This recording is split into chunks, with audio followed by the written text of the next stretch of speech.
guys? It's your boy Luke here for our betting card at the American Express. A little bit of a new video here on the channel. We're going to go ahead and talk about my betting card, get it out there so we can track it from week to week, and of course to give you guys an idea of how I'm constructing my card here for each event. So going to go ahead and start off with the outrights, hop right into it.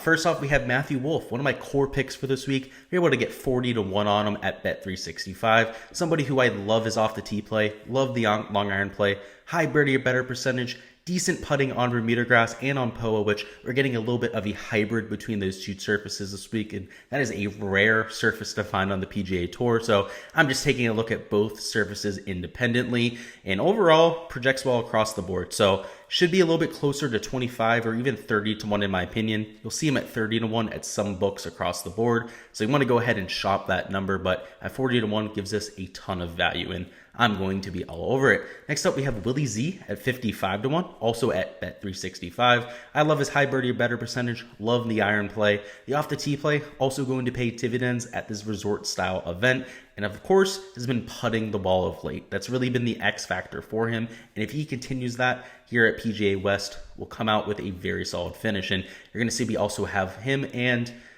probably Matthew Wolff by the end of the week, also at the top 10 market.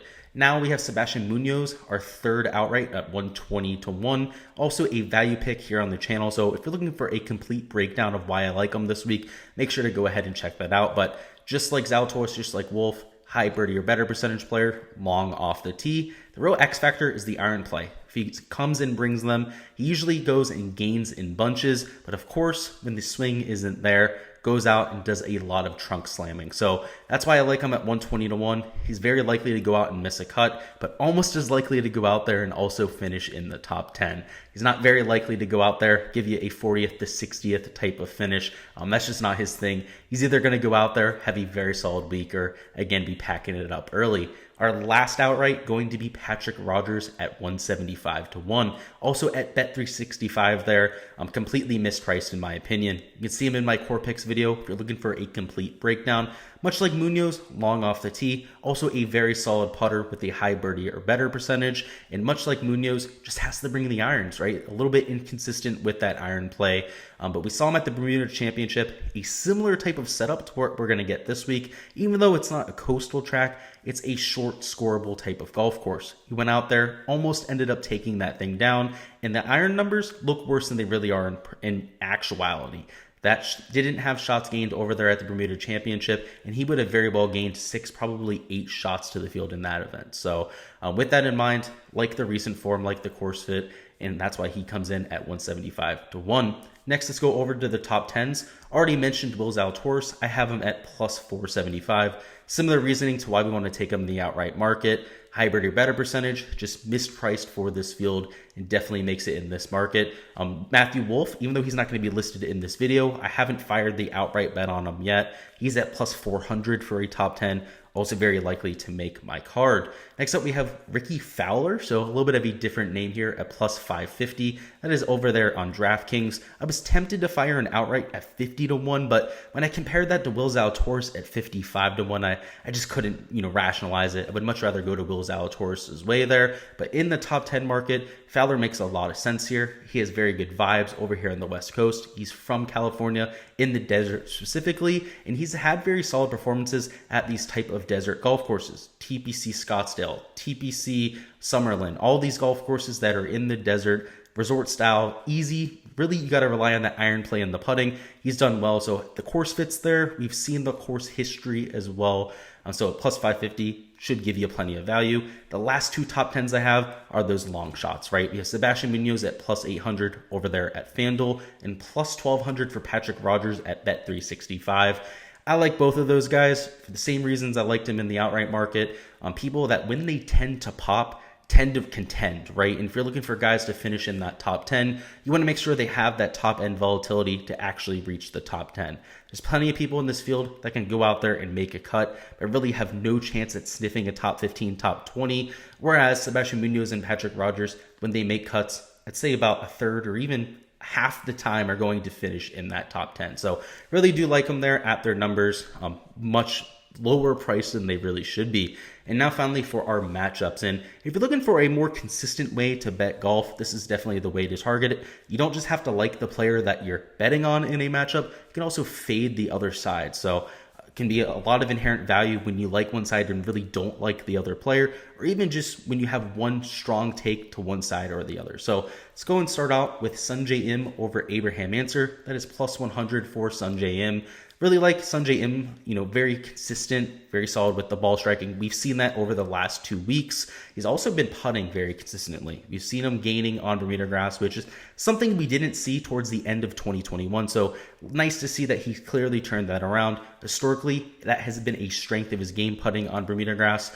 Im Ancer also hasn't looked very good over the last 2 weeks. So, a case of two different stories here. One doing very well of late, one tending to struggle. Im Ancer also not the best course fit, even though he has elite course history here. In terms of the fit, I'm not really sold on it. First and foremost, not the longest off the tee. To take advantage of some of these par fives, particularly at the stadium course, you're going to have some length. He's also a little bit dependent on the putter, and Bermuda grass tends to be his worst surface. So here at the stadium course, La Quinta, same thing with the Nicklaus course, where we have Bermuda grass, at least a 50-50 split with POA. At this type of year, the Bermuda tends to get a little bit dormant. You start to see some of the POA kind of creep into these greens. That's not going to be enough to make him a good play, right? He's still going to have that Bermuda grass to deal with, still has been in bad recent form. So I do like Sungjae Im over him in that matchup. Next up, we have Sebastian Munoz over Cameron Champ, also plus 100 for that matchup. So slight underdog, you're getting even money from the sports book. Munoz, love him for the outright market, love him in the top 10. So not a surprise to see him in a matchup, particularly over Cameron Champ, who's extremely volatile. Somebody who misses more cuts than he makes, especially towards the end of 2021. Ended up having that win, but outside of that, really didn't do anything. So love targeting Munoz in this market, even though he's volatile in his own right. Cameron Champ is just on another level of volatility. Next up, we have Matthew Wolff over Gary Woodland, who they're both core picks for me. So this isn't a fade of Gary Woodland, as much as I think that it's just Matthew Wolff completely mispriced. He's just a 117 favorite over Gary Woodland, and as a result, going to be a clear pick. I mean, this guy is at 40-1, whereas Gary Woodland's closer to 60-71 on some sports books. And of course, at some sports books, he's closer to minus a 150 favorite as opposed to minus 117 where I got him. So clear inherent value there. It was just a bet that I went out and fired immediately. It was pretty much an instant click for me. And lastly, we have Patrick Cantlay over Scotty Scheffler. So Cantlay is a minus 110 favorite. I'll be taking him here. I mean, Scheffler, it's not a knock on his game by any means. I won't be playing him this week. It just comes down to opportunity cost. But Patrick Cantlay, I mean, what can we say about him? Just the kid's an absolute stud. Showed towards the end of 2021 by winning the FedEx Cup. Looked very good at Kapalua, didn't end up playing the Sony Open, and last year shot 18 under his last 2 days at the stadium course. Ended up firing a 65 and then a 61. A 61 at that type of golf course is just nuts. I mean, it's scoreable, but it's not easy. So to get to 11 under par just shows how comfortable he is at this type of venue, and historically very good on Pete Dye golf courses. So the golf course we're going to see for 2 of the 4 rounds this week, if he ends up making the cut, going to be the best course fit in the field. It's by far one of the best players in the world. And even though Scotty Scheffler, a great player in his own right, he's not a top 5 player in the world like Patrick Cantlay. So clearly mispriced there, and why I'll be taking Cantlay in the matchup. That is all I've got for this week's betting card. Go ahead and let me know down in the comments any outrights that you guys have already gone and fired away, or any that you might be considering. I always love to hear from you guys, and also to get some debate going down there. So make sure you guys go ahead and comment those. As always, also appreciate all of your support here. If you guys haven't already liked the video or subscribed to the channel, make sure you guys go ahead and do so. We're going to have even more golf content coming throughout the future, whether it's showdown content for this weekend's rounds, or of course, our complete breakdowns for all of the tournaments going forward. We're going to have you completely covered for every event here in 2022, whether that's the Players Championship, the majors, or of course, every event in between. We'll be going to quite a few of them as well, giving you guys a little bit of your report from the grounds for the Players Championship, Honda Classic, all that sort of fun stuff. So make sure to subscribe so you don't miss any of that.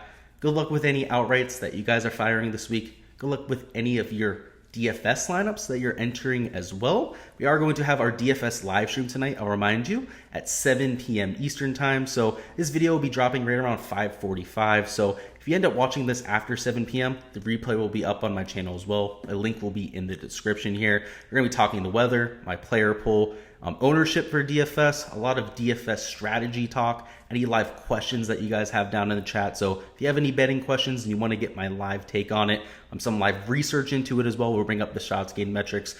Make sure to stop on by and bring your questions. Good luck this week, guys, and let's get this cash.